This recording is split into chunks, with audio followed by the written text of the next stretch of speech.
ጤና ይስጥልኝ እንዴት ናችሁ የኢንስፓየር ኢትዮጵያ ቤተሰቦች ዛሬ የማስታወስ ችሎታን 10 እጥፍ ስለማሳደግ እናወራለን እስኪ በጥያቄ ልጀምር የሞባይል ስልክህ ሚሞሪው ወይም የማስቀመጥ አቅሙ ስንት ነው 8 ጂቢ ነው 16 ጂቢ ነው 64 ነው 128 ነው ወይስ 256 ጂቢ ነው እስኪ ትልቁን እንውሰድ እሺ 256 ነው እንበል ሌላ ጥያቄ የአይምሮ የማስታወስ አቅሙ ወይም ሚሞሪውስ ስንት ነው ከስልክህ ያንሳል ወይስ ይበልጣል ሳይንቲስቶቹ እንደሚሉት ከሆነ 2.5 ሚሊዮን ጊጋባይት ነው እደግመዋለሁ 2.5 ሚሊዮን ጂቢ ነው ልዩነቱን እየው የስልክህ 256 ጂቢ የአይምሮህ ደግሞ 2,500,000 ጂቢ ነው 10,000 እጥፍ ማለት ነው ያንተ አይምሮ 10,000 እጥፍ ስማርት ስልኮች ያላቸውን የማስታወስ አቅም ይበልጣል ማለት ነው የመጨረሻ ጥያቄ ታዲያ ይሄን የሚያህል የማስቀመጫ ስፍራ ኖሮ ለምን እንረሳለን መቼም ሞልቶ አይደለም ተማሪ ከሆንክ ትምህርትህን ታጠናለህ ትማራለህ ታነባለህ ቆይቶ ግን ረስተሃዋል ትዝ አይልህም ፈተና ክፍል ብታስበው ጠብ አይልም በቃ እኔ ለማስታወስ አልሆንም ትላለህ ከትምህርት ውጪም ቢሆን የሆነ መጽሐፍ ታነባለህ የሆነ ንግግር የሚጠቅም ነገር ታያለህ ትሰማለህ ከዛ ትንሽ ቆይቶ ምንም ትዝ አይልህም ይሄን መጽሐፍ አንብቤው ነበር እኮ ርዕሱ ብቻ ነው ትዝ የሚለኝ ሌላው ነገር ጠፍቶኛል ትላለህ ለሰው ልታወራው ህይወት ላይ ልትተገብረው ስትፈልግ ታጣዋለህ በቃ የመርሳት ችግር እኮ አለብኝ ትላለህ ሚሞሪ ወይም የማስታወስ ችሎታ በጣም ወሳኝ ነው በተለይ በትምህርት ውጤታማ ለመሆን በህይወት ደግሞ ገቢህን ኑሮህን ከሰዎች ጋር ያለህን ግንኙነት በሚገርም ሁኔታ ሊቀይረው ይችላል ከፍም ዝቅም ሊያደርገው ይችላል ስለዚህ የማስታወስ አቅምህን 10 እጥፍ ለማሳደግ ምን ማድረግ እንዳለብህ ምን ማወቅ እንዳለብህ እናወራለን ያውም አጠር አድርገን ለኢንስፓየር ኢትዮጵያ አዲስ ከሆናችሁ ቻናላችንን ሰብስክራይብ በማድረግ የደወል ምልክቷን መጫን አትርሱ አዳዲስ ቪዲዮ ስንለቅ እንዲደርሳችሁ ማለት ነው የሃይስኩል ተማሪ ከሆናችሁ ደግሞ ፊውቸርኤክስ የተባለውን አፕሊኬሽናችንን ዳውንሎድ አድርጋችሁ ማትሪክን ከ500 በላይ እንድታመጡ የሚያግዛችሁን ኮርስ አስቀምጠናል አፕሊኬሽኑን ዳውንሎድ አድርጋችሁ መጠቀም ብቻ ነው አሁን ቀጥታ ወደ ጀመርነው ሐሳብ እንሂድ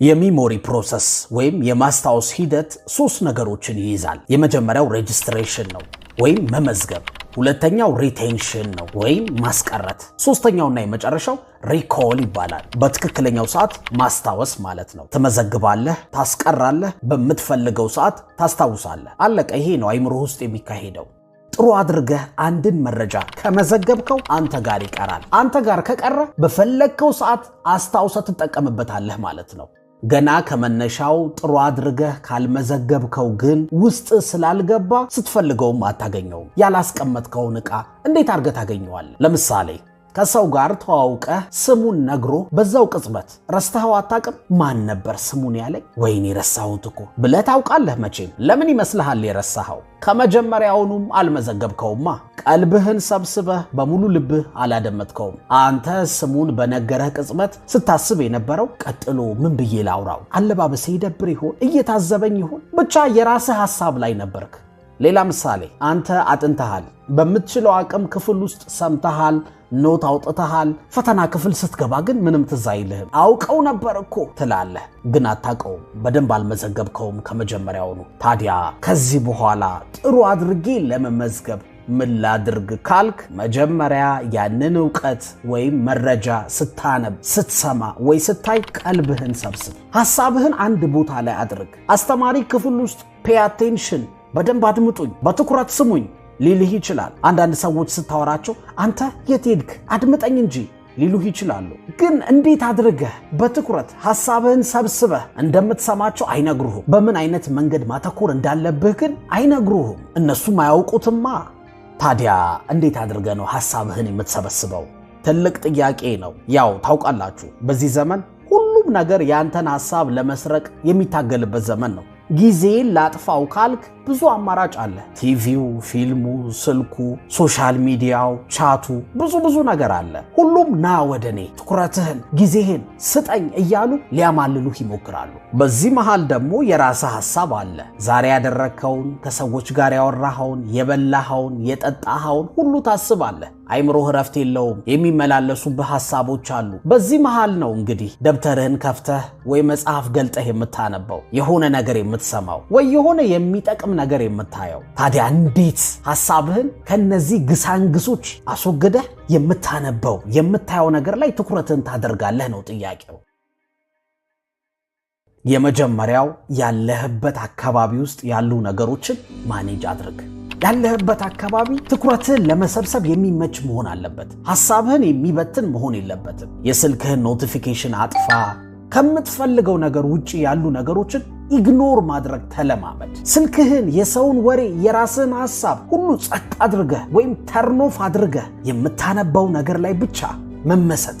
ሌላውን ሁሉ እምቢ ብሎ አንዱን መምረጥ ነው ሐሳብን መሰብሰብ ወይም አቴንሽን ማለት። ስለዚህ የሚመችህ ሁኔታ ላይ መሆን አለብህ ያለ ማድረግ። በዚህ ሰዓት አይኔም፣ ሐሳቤም፣ ጆሮዬም ሁሉ ነገሬ አንድ ቦታ ላይ መሆን አለበት ብለህ ራስህን አሳምነው። ሌላ ደግሞ የተግባር መፍትሄ የትንፋሽ ልምምድ አድርግ። በየቀኑ የ5 ወይ የ10 ደቂቃ እረፍት ውሰድና አይንህን ጨፍነህ አየር በጥልቀት ወደ ውስጥና ወደ ውጪ እያስወጣ ትንፋሽህን አድምጠው። ትረጋጋለህ። ለምትፈልገው ነገር ትኩረት መስጠት ትለምዳለህ። ትኩረት ጡንቻ ነው፣ በልምምድ ይመጣል። ሳትሰለች አድርገው። ሌላ መፍትሄ የሆነ ነገር እያደመጥክ ወይ እያነበብክ አይምሮ ሌላ ሐሳብ ውስጥ ሲገባ አስተውልና እጅ ከፍንጅ ያዘው። ከዛ ትኩረትህን ስታደርግ ወደ ነበረው ነገር መልሰው ወዲያውኑ።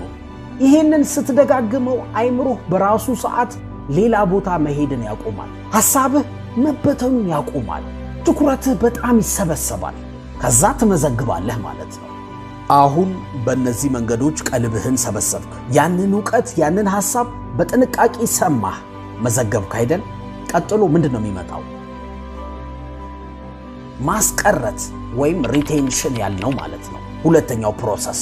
አንድን ነገር በትኩረት ሰምተህ ማስቀረት የምትችለው ከገባህ ብቻ ነው። ለምሳሌ እኔ በቻይንኛ ባወራህና አንተ ደግሞ ቻይንኛ ቋንቋ ባትችል በሚገርም ትኩረት ተመስጦ ውስጥ ሆነህ ብትሰማኝ ራሱ ያወራሁት ነገር ውስጥህ አይቀርም በፍጹም። ምክንያቱም የማወራውን ሰምተህ አልገባህማ፣ ቋንቋውን አታውቀውም። ትኩረት ስላለህ ብቻ ታስቀራለህ ማለት አይደለም። መረዳት አለብህ እንድታስቀረው። ይኸውላችሁ እንድትመዘግብ ሐሳብህን መሰብሰብ አለብህ ተባብለናል። እንድታስቀር ደግሞ ያንን ነገር መረዳት አለብህ። ያ ኮንሰፕት፣ ያ ጽንሰ ሐሳብ ሊገባህ ይገባል። ስለዚህ የምታጠናው ወይ የምታነበው ለማስታወስ አይደለም፣ ለመረዳት ለማወቅ መሆን አለበት። ፊልም ስታይ የፊልሙ ገጸ ባህሪ ቀጥሎ ምን እንደሚያደርግ ወዴት እንደሚሄድ ለማወቅ ጓጉተህ ነው የምታየው። ከዛ ግን ያንን ፊልም የዛሬ 10 ዓመት ታስታውሰዋለህ።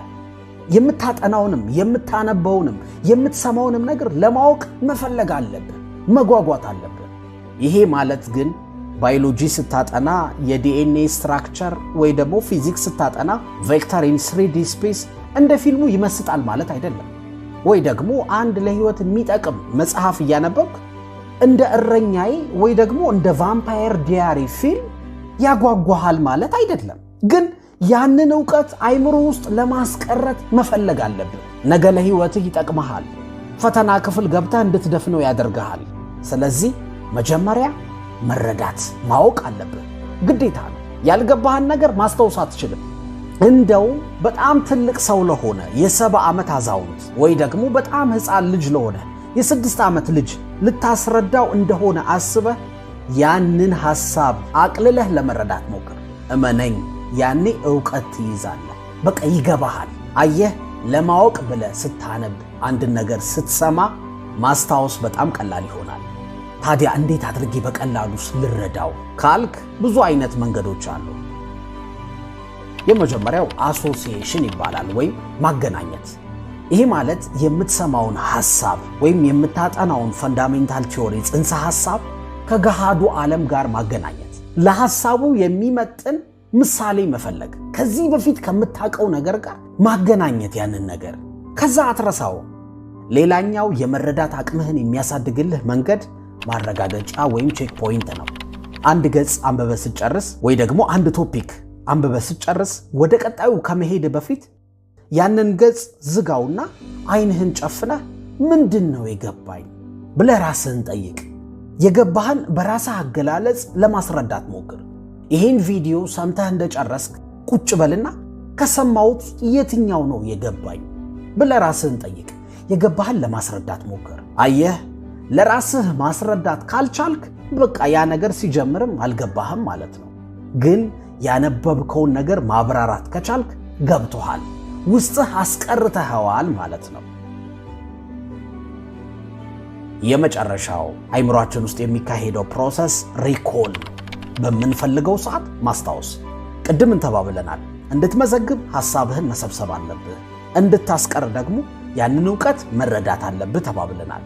ለማስታወስ ደግሞ ምን አይነት ጸባይ ያስፈልግሃል ነው ጥያቄ። አንድ ጥያቄ ልጠይቃችሁ። አንድ ሰው በጣም ጎበዝ የእግር ኳስ ተጫዋች መሆን ከፈለገ ምን ትመክሩታላችሁ? ምን ያድርግ? ሁሌም ኳስ ይጫወት ነው የምትሉት አይደል? ምርጥ ዋናተኛ መሆን ከፈለገስ ብዙ የዋና መጽሐፍ ያንብብ አትሉም መቼም። በየቀኑ ውሃ ውስጥ ገብቶ ይዋኝ ነው የምትሉት። ተግባራዊ ልምምድ ስኪልፉል ያደርጋላ። ከልምድ የመጣ ዕውቀት የነጠረ ዕውቀት ነው። ስለዚህ አጥንተህ ወይ አንብበህ ከተረዳ በኋላ ትምህርት ከሆነ ብዙ ጥያቄ ስራ፣ ዕውቀትህን ፈትነው። ብዙ ተማሪ ኖት ያወጣል፣ አሪፍ ነገር ነው። እሱን ግን እየደጋገመ ያየዋል፣ ያጠነዋል። አንድም ነገር ላለመርሳት ይጠነቀቃል። ፈተና ክፍል ሲገባ ግን ድንብርብሩ ይወጣል። ለምን? የጥያቄ ልምድ የለውም። ብዙ ሰው ያነባል፣ ጠቃሚ ነገር ይሰማል፣ ስልጠናዎች ይከታተላል፣ ግን ህይወቱ ላይ ለውጥ አያይም። ለምን? የሰማውን ነገር አይተገብርማ። በጣም አስተዋሽ መሆን ከፈለግ ያወቅከውን ነገር መተግበር አለብህ። አፕላይ አድርገው ህይወት ላይ፣ ወይ ደግሞ የሰማኸውን ለሰዎች አካፍል፣ ሼር አድርገው፣ ህይወት ላይ በየቀኑ ተግብረው። ይህንን ካደረግ በየቀኑ ገቢ ሲያድግ ታየዋለህ። ኑሮ ሲሻሻል፣ ዕውቀት ሲጨምር ይታወቅሃል። ተማሪ ከሆንክ የፈተና ውጤትህ ከፍ ሲል ታየዋለህ። ኤክስትራኦርዲነሪ ትሆናለህ። የተፈተነ ዕውቀት ከያዝክ ነገ ህይወት ላይ የሆነ ችግር ትፈታለህ። ተፈላጊ ትሆናለህ። ገቢህ ከእኩዮችህ ከታላላቆችህ ሁሉ ከፍ ያለ ይሆናል። ወረቀት ብቻ አይደለህማ፣ ዕውቀት ይዘሃል። በዛ ላይ የተግባር ሰው ነህ። የሰማኸውን ነገር ህይወት ላይ ትተገብራለህ። ሐሳባችንን ጨርሰናል። ያወራነውን ላስታውሳችሁ። ማስታወስን ማስተር ማድረግ የፈለገ ሰው እነዚህን 3 ነገሮች ያደርጋል። መጀመሪያ በጥንቃቄ አይምሮ ውስጥ ይመዘግባል። ለመመዝገብ ግን ሐሳቡን ይሰበስባል። ከዛ ወደ ውስጡ ያስቀራል። ለማስቀረት ደግሞ በፍላጎት ያንን ነገር ለማወቅ ለመረዳት ይሞክራል። በመጨረሻ ማስታወስ ነው። ለማስታወስ ደግሞ ሁሌም ራሱን በጥያቄ ይፈትናል፣ ወይ ደግሞ ያነበበውን የሰማውን ለሌሎች ያስረዳል። የገባውን ነገር ህይወቱ ላይ ይተገብራል። ከዛ የማስታወስ አቅሙን 10 እጥፍ ያሳድጋል።